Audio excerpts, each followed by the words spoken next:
Hello student, JDS coaching centre में आपका बहुत बहुत स्वागत। आज का जो हमारा क्लासेस टॉपिक है वो मैं लेके आया हूँ संतृप्त हाइड्रोकार्बन या एल्केन या पैराफिन किसे कहते हैं। तो इसमें जो हमारे संतृप्त हाइड्रोकार्बन या सैचुरेटेड हाइड्रोकार्बन की बात करें तो इसमें ऐसे हाइड्रोकार्बन जिनमें कार्बन परमाणु की चारों संयोजकताएं एकल बंध द्वारा संतुष्ट होती हैं उनको हम संतृप्त हाइड्रोकार्बन या एल्केन या पैराफिन कहते हैं। जैसा कि मैं यहाँ पर डेफिनेशन मैंने बोर्ड पर लिखी है, इसको समझने का प्रयास करेंगे कि ऐसे हाइड्रोकार्बन जिनमें प्रत्येक कार्बन परमाणु की चारों संयोजकताएं एकल बंध द्वारा संतुष्ट होती हैं उसे हम संतृप्त हाइड्रोकार्बन या एल्केन या पैराफिन कहते हैं। अब ये बच्चों के समझ में नहीं आ रहा होगा कि आखिर ये संतृप्त हाइड्रोकार्बन है क्या। मैं आपको बता दूं, रियलिटी ये है कि ऐसा कोई भी हाइड्रोकार्बन हो, हाइड्रोकार्बन का मतलब होता है ऐसा कोई भी कंपाउंड हो, कोई सा यौगिक हो। जैसे मैंने एग्जाम्पल पे यहाँ लिखा CH4, तो ये हाइड्रोकार्बन है। यहां पर भी देखेंगे C2H6 है, ये भी हाइड्रोकार्बन है। क्यों है? क्योंकि इसमें कार्बन और हाइड्रोजन परमाणु से मिलकर जो कंपाउंड बनते हैं उन्हें हम हाइड्रोकार्बन कहते हैं। तो और हाइड्रोकार्बन में ही आज हमारा टॉपिक है संतृप्त हाइड्रोकार्बन।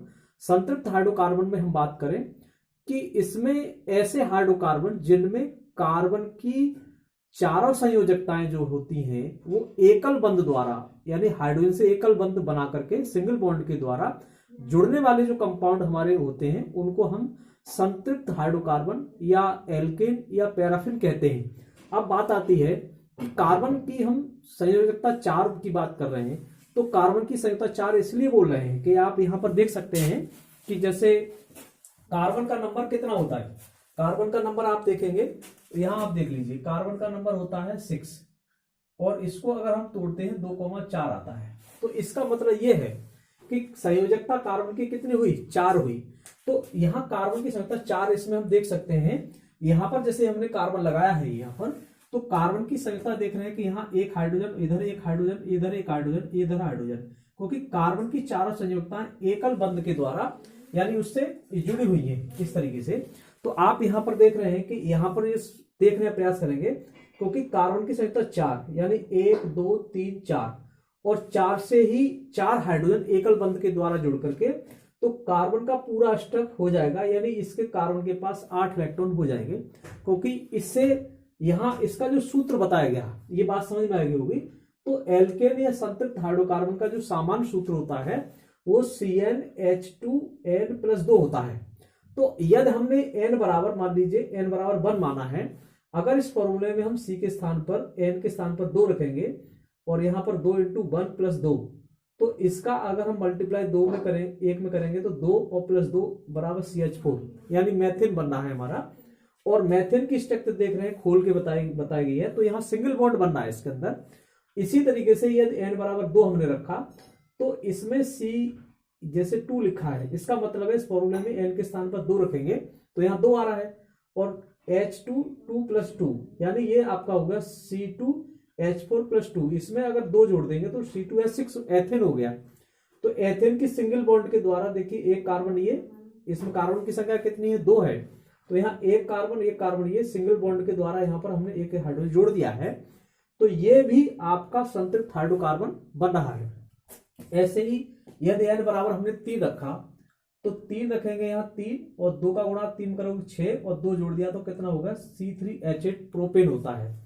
तो यहां पर आप देख रहे हैं इस प्रोपेन का कार्बन की संख्या कितनी हुई? 3।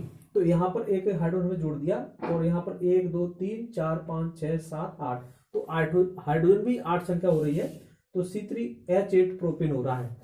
तो इस तरीके से संतृप्त हाइड्रोकार्बन का मतलब हमने बताया कि ऐसे हाइड्रोकार्बन जिसमें कार्बन की चारों संयोजकताएं एकल बंध के द्वारा किसी हाइड्रोजन से संतुष्ट रहती हैं और सिंगल बॉन्ड के द्वारा रहती हैं। तो आपको ये फिगर में मैंने बताया, इसका सूत्र भी बताया, CnH2n+2 होता है। इसमें आप देख रहे हैं इस फॉर्मूले में आप n की वैल्यू रख करके स्ट्रक्चर इससे बन रही है। तो इस तरीके से अगर कार्बन की कोई भी संयोजकता हमारी आती है तो आप यहां पर देख रहे हैं कि अगर कार्बन की संख्या 1 होती है किसी कंपाउंड में तो उसे मैथ पढ़ते हैं। क्या पढ़ते हैं? मैथ। अगर कार्बन की संख्या 2 है तो इसे पढ़ते हैं एथ पढ़ते हैं। क्या पढ़ते हैं? एथ पढ़ते हैं। इसी तरीके से कार्बन की संख्या 3 है तो प्रोप पढ़ते हैं। यहां पर देखिए, यहां पर कार्बन की संख्या 3 आ रही तो हमने पढ़ा प्रोप, और प्रोप में हम एल्केन पढ़ रहे हैं तो इसमें एन जोड़ देते हैं तो इसका मतलब हो जाएगा प्रोपेन। ऐसे ही हमने कार्बन की संख्या अगर 4 आती है तो ब्यूट पढ़ते हैं। अगर किसी कार्बन की संख्या 5 आती है तो पेंट में अगर मान लो किसी का एल्केन का नाम बनाना है तो एन जोड़ दीजिए, पेंटेन हो जाएगा। ऐसे C6 हेक्स पढ़ते हैं HEX, और C7 हेक्ट होता है, C8 ऑक्ट होता है, ऐसे C9 नियो और C10 डेक पढ़ते हैं। तो इस तरीके से आप लोगों को समझ में आया होगा कि संतृप्त हाइड्रोकार्बन क्या होता है। संतृप्त हाइड्रोकार्बन में आपको बता दूं, बहुत अच्छे सरल शब्दों में मैंने आपको बताया, एल्केन का सूत्र बता दिया, बनाने की विधि बता दी कि इससे कंपाउंड कैसे बनेंगे। अगर कार्बन की संख्या उसमें मैंने बता दी, कार्बन की संख्या के आधार पर इसको क्या पढ़ा जाएगा। कोई भी संख्या है, अगर मान लीजिए 6 है तो 6 में अगर एन जोड़ देंगे तो हेक्सेन पढ़ा जाएगा इसको। तो यहाँ आपका फॉर्मूला और ये इस तरीके से तरीका आप लोगों को समझ में शायद आया होगा। और आप लोग रेगुलर क्लास देखिए, रेगुलर में वीडियो डालता हूँ, और आप लोगों को समझ में नहीं आता है तो कमेंट्स करिए और उसका फिर समाधान किया जाएगा।